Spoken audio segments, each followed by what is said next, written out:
நீங்கள் பிறந்தது முதல் இன்று வரை துன்பத்தை மட்டுமே அனுபவித்து வருகிறீர்களா? உங்கள் தலையெழுத்து சரியில்லை, அது மாற வேண்டும் என்று நீங்கள் நினைக்கிறீர்களா? அப்படியானால் உங்கள் தலையெழுத்தை எழுதிய பிரம்மன் கோவிலுக்குத்தான் நீங்கள் செல்ல வேண்டும். அவரிடம் சென்று நீங்கள் மன்றாடினால் நிச்சயம் அவர் உங்கள் தலையெழுத்தை மாற்றி அமைப்பார். அப்படிப்பட்ட ஒரு ஸ்தலம் இருக்கும் இடம்தான் திருப்பட்டூர். திருச்சி சென்னை தேசிய நெடுஞ்சாலையில் 25 கிலோமீட்டர் தொலைவில், சிறுகனூருக்கு 5 கிலோமீட்டர் தொலைவில் திருப்பட்டூர் என்னும் மிக சிறிய கிராமம் அமைந்துள்ளது. இவ்வூரில்தான் மிகவும் பழமையும் சக்தியும் மிக்க ஸ்ரீ பிரம்மபுரீஸ்வரர் ஆலயம் உள்ளது. இந்த ஆலயத்திற்கு ஒரு முறை செல்வதே விதியிருப்பின் மட்டும்தான் நிகழுமாம். ஒரு முறை சென்றவர் மீண்டும் மீண்டும் செல்லும் வரம் கிட்டும் என்பதும் நிதர்சனமான உண்மை. பிரம்மன் இவ்வுலகத்தை படைக்கும் ஆற்றலை சிவனிடமென்று பெற்றிருந்தார். தன்னை போலவே பிரம்மனுக்கும் சம அந்தஸ்து கொடுக்கும் வகையில் 5 தலைகளை அவருக்கு கொடுத்தார் சிவன். படைப்பு தொழிலில் அனுபவம் பெற்ற பிரம்மன் தன்னையும் சிவனையும் ஒன்றாக கருதி ஆணவம் கொண்டார். அவருக்கு பாடம் புகட்ட விரும்பிய சிவன் 5 தலை இருப்பதால் தானே அஞ்சுதல் இல்லாமல் இருக்கிறாய் என கூறி ஒரு தலையை கொய்துவிட்டார். படைப்பு தொழில் பறிபோனது. நான்முகனான பிரம்மா இறைவனிடம் தன் தவறுக்காக சாப விமோசனம் கேட்டார். பூலோகத்தில் திருப்பட்டூர் என்ற தலத்தில் குடிகொண்டிருக்கும் தன்னை 12 லிங்க வடிவில், அதாவது துவாதச லிங்கம் வணங்கி சாப விமோசனம் பெற சிவன் அருள் செய்தார். மேலும் பிரம்மனின் தலையெழுத்தை மாற்றி மீண்டும் படைப்பு தொழிலை அருள்வதாக கூறினார். பிரம்மனும் இங்கு வந்து துவாதச லிங்க வழிபாடு செய்து சாபம் நீங்க பெற்றார். என்னை மகிழ்வித்த உன்னை வழிபடுபவர்களின் தீய தலையெழுத்தை மங்களகரமாக மாற்றுவாயாக என்று வரம் கொடுத்தார். அன்று முதல் இந்த பிரம்மன் தன்னை வழிபடும் பக்தர்களின் தலையெழுத்தை மாற்றி அருள் செய்கிறார். பிரம்மன் இத்தலத்தில் சிவனை வழிபட்டதால் பிரம்மபுரீஸ்வரர் என்று சிவனுக்கு பெயர் ஏற்பட்டது. அம்பாள் பிரம்மநாயகி அல்லது பிரம்ம சம்பத் கௌரி எனப்படுகிறாள். இங்கு பங்குனி மாதத்தில் 10 நாள் விழா நடக்கும். பிரம்மன் வழிபட்ட சோடச லிங்கம், அதாவது 16 பட்டை உடையது இந்த லிங்கம். இந்த சோடச லிங்கம் தனி மண்டபத்தில் உள்ளது. பிரம்ம சாப விமோசனம் பெற்ற சிவன் அருள் செய்த தலம். சிவன் கோவிலாக இருந்தாலும் இங்கு பிரம்மனுக்கு பிரம்மாண்ட சிலையுடன் தனி சன்னதி உள்ளது. காலபைரவர் இங்கு மேற்கு நோக்கி உள்ளார். கோவிலை வலம் வரும்போது சிவன் சந்நிதி, கோஷ்டத்தில் உள்ள தட்சிணாமூர்த்தி, அடுத்து அருகில் தனி சன்னதியில் உள்ள பிரம்மா, அடுத்து சிவன் சன்னதி, கோஷ்டத்தில் உள்ள விஷ்ணு, அதன் பின் மூலவர் பிரம்மபுரீஸ்வரர் என வரிசையாக தரிசிக்கலாம். இந்த அமைப்பு மிகவும் விசேஷமானது. இது தஞ்சாவூர் கோயிலுக்கும் முற்பட்டதாக தெரிய வருகிறது. இங்குள்ள நந்தியை தடவி கொடுத்தால் நிஜ காளையை தடவி கொடுத்த உணர்வு ஏற்படுகிறது. பிரதோஷ நாளில் இந்த நந்தியை மக்கள் மிகவும் மொய்ப்பர். சங்ககால பாடல்களில் இத்திருக்கோயில் மிகவும் சிறப்பிக்கப்பட்டுள்ளது.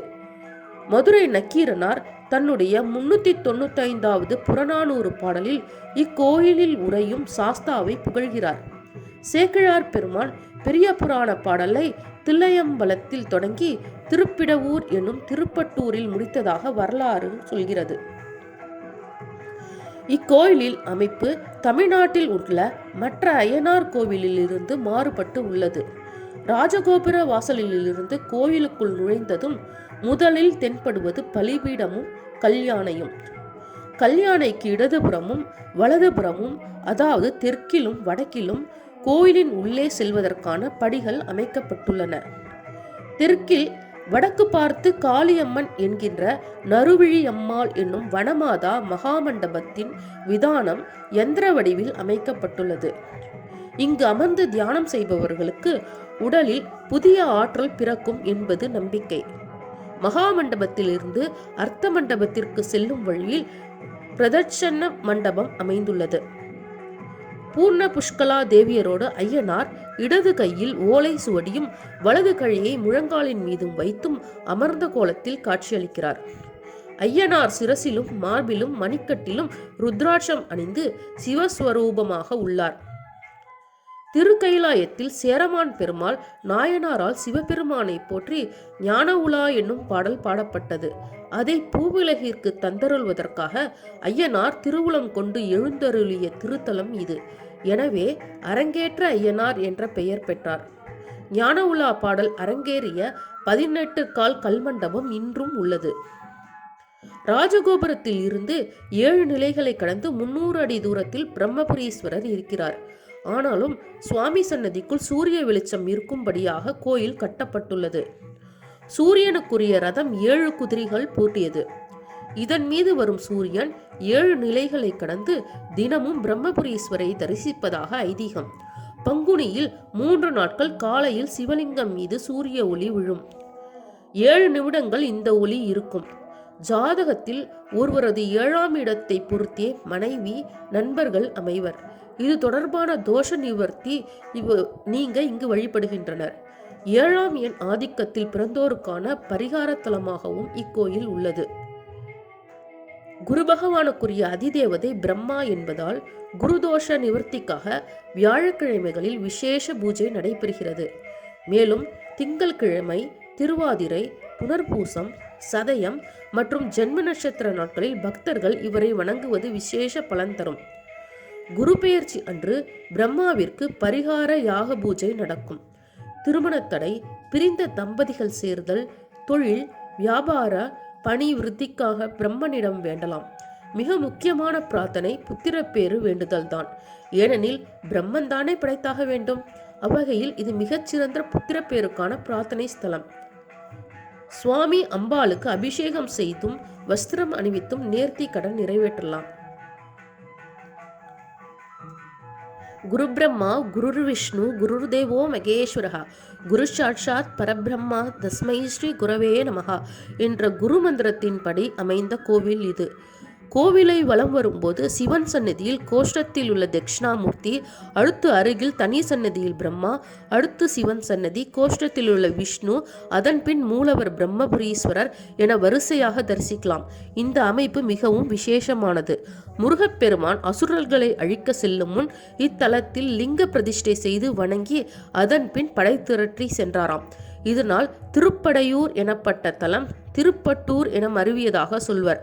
முருகன் வழிபட்ட சிவன் கந்தபுரீஸ்வரர் என்ற பெயரில் இங்கிருக்கிறார். எல்லாமே மஞ்சள் நிறம்தான் இங்கு. பிரம்மா மங்களம் தந்து வாழ்க்கையை சிறக்க செய்பவர் என்பதால் பூஜையின் போது இவருக்கு மஞ்சள் காப்பிட்டு புளியோதரை படைத்து மஞ்சள் பிரசாதம் தருகின்றனர். மற்ற சன்னதிகளிலும் மங்கள சின்னமாகிய மஞ்சள் நிற வஸ்திரங்களே பயன்படுத்துகின்றனர். பிரம்மன் வழிபட்ட பழமலைநாதர், கந்தபுரீஸ்வரர், பாதாள ஈஸ்வரர், தாயுமானவர், மண்டூகநாதர், ஏகாம்பரேஸ்வரர், அருணாச்சலேஸ்வரர், கைலாசநாதர், ஜம்புகேஸ்வரர், காலதீஸ்வரர், சப்தரிஷீஸ்வரர், தூயமாமணீஸ்வரர் ஆகிய லிங்கங்கள் சிவன் சந்நிதி எதிரில் உள்ள நந்தி உட்பட பெரும்பாலான பரிவார மூர்த்திகளும் மஞ்சள் வஸ்திரமே அணிவித்து பூஜிக்கின்றனர். பிரம்மன் மஞ்சள் காப்பு அலங்காரத்தில் வியாழக்கிழமைகளில் காணப்படுகிறார். குருவுக்கு அதிதேவதை பிரம்மா. எனவே வியாழன் இங்கு விசேஷம். யாருக்கு தலையெழுத்து மாற வேண்டும் என்று விதி உள்ளதோ அவர்களே இக்கோவிலில் பிரம்மனின் பார்வையில் படுவார்கள் என்பது ஐதீகம். அதுபோல் தலையெழுத்து மாற தகுதியுள்ளவர்கள், குறைந்த பாவ கணக்கில் இருப்பவர்கள், பக்திமான்களின் தலைவிதி மாற்றப்பட்டு விடுகிறது. திருப்பட்டூர் கோவில் பற்றிய 20 முக்கியமான தகவல்கள். இத்தலத்தில் 3001 வேதம் ஓதுபவர்கள் அனுதினமும் வேதங்களை பாராயணம் செய்ததால் ஏற்பட்ட அதிர்வலைகள் அனைத்து இடங்களிலும் பரவி கிடந்ததால் திருப்பிடவூர் என்று பெயர் பெற்றது. அதுவே காலப்போக்கில் திருப்பட்டூர் ஆனது. புலியின் கால்களை பெற்றிருந்தவர் வியாக்ரபாதர். இவர் சிவபெருமானை நோக்கி தவம் செய்த தேர்வு செய்த திருத்தலம் இதுவாகும். இத்தலத்தில் உள்ள தீர்த்த குளத்து நீரை எவர் ஒருவர் கையில் எடுத்தாலும் அவர்களுக்கு கங்கையில் நீராடிய பலன் கிடைக்கும். இது காசிக்கு நிகரான தலம் மட்டுமல்ல, திருக்கைலாயத்திற்கு நிகரான தலமும் ஆகும். இத்தலத்தில் ஸ்ரீமன் நாராயணனரை வழங்கி தொழுததால் ஆதிசேஷன் அடுத்த கணம் பதஞ்சலி முனிவராக மாறினார்.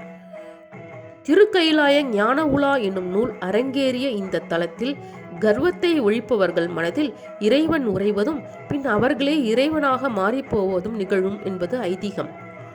சிவபெருமான் தன் அடியவர்கள் பலரையும் இத்தலத்திற்கு அழைத்து வந்து திருவிடையாளர்களை நிகழ்த்தி இருக்கிறார். சிவபெருமான் பிரம்மனின் ஒரு தலையை கிள்ளி எறிந்த தலம் திருவையாறு அருகில் உள்ள திருக்கண்டியூர். அந்த பிரம்மன் பரிகாரம் தேடிக்கொண்டது திருப்பட்டூர் என்ற இந்த தலத்தில்தான். பிரம்மன் உருவாக்கிய பிரம்மதீர்த்த குளமும் சிவலிங்க சன்னதிகளும் இங்கு அமைந்துள்ளன. இங்கு வழிபட்டால் 12 சிவாலயங்களுக்கு சென்று வழிபட்ட புண்ணியம் கிடைக்கும்.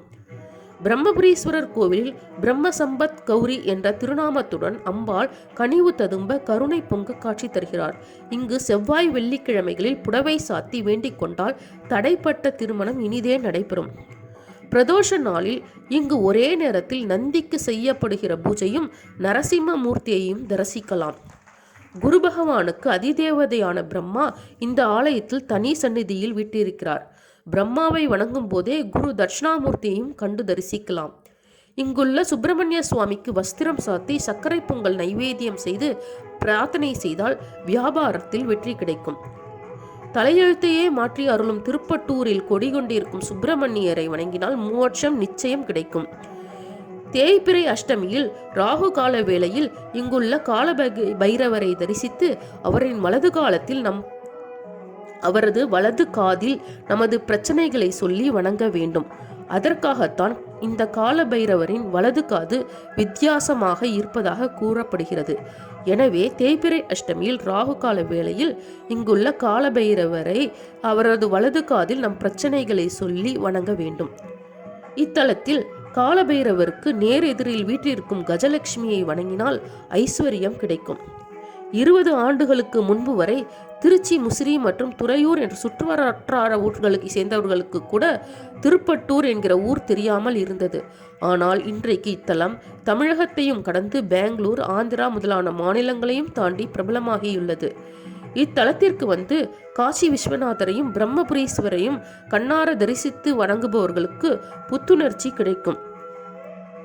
திருப்பட்டூர் சுற்றுவட்டாரத்தில் உள்ள விவசாயிகள் இங்கு வந்து அம்பாளின் திருவடியில் விதை நெல்லை வைத்து வணங்கிவிட்டு பிறகு அதை ஊர்வலமாக எடுத்து சென்று தங்களின் வயல்களில் விதைத்தால் தானியங்கள் செழிப்பாக வளர்ந்து லாபம் கொழிக்கும் என்கிறார்கள். இத்தலத்திற்கு வந்து பிரம்மாவின் திருச்சன்னதியில் ஜாதகத்தை வைத்து மனதார பிரார்த்திக்கும் பக்தர்கள் பிரார்த்தனை நிறைவேறியதும் வஸ்திரம் சாத்தி நேர்த்தி கடன் செலுத்துகின்றனர். வெள்ளை தாமரை சாத்தி பிரம்மாவை வழிபட்டால் உடனடி பலன் கிடைக்கும். 11 வியாழக்கிழமை தவறாமல் இங்கு வந்து தியானம் செய்தால் மன அமைதி கிடைக்கும். அதேபோல் நீங்கள் பிறந்த நட்சத்திர நாளில் இத்தலத்தில் வழிபட்டால் புண்ணியம் கிடைக்கும். எனவே நீங்களும் இத்தலத்திற்கு சென்று உங்கள் தலையெழுத்தை மங்களகரமாக மாற்றிக்கொள்ளுமாறு வேண்டிக் கொள்கிறேன். இந்த வீடியோ உங்களுக்கு பிடிச்சிருந்தால் லைக் பண்ணுங்கள், ஷேர் பண்ணுங்கள், என்னோட சேனலை சப்ஸ்கிரைப் பண்ணுங்கள். தேங்க்யூ ஃபார் வாட்சிங்.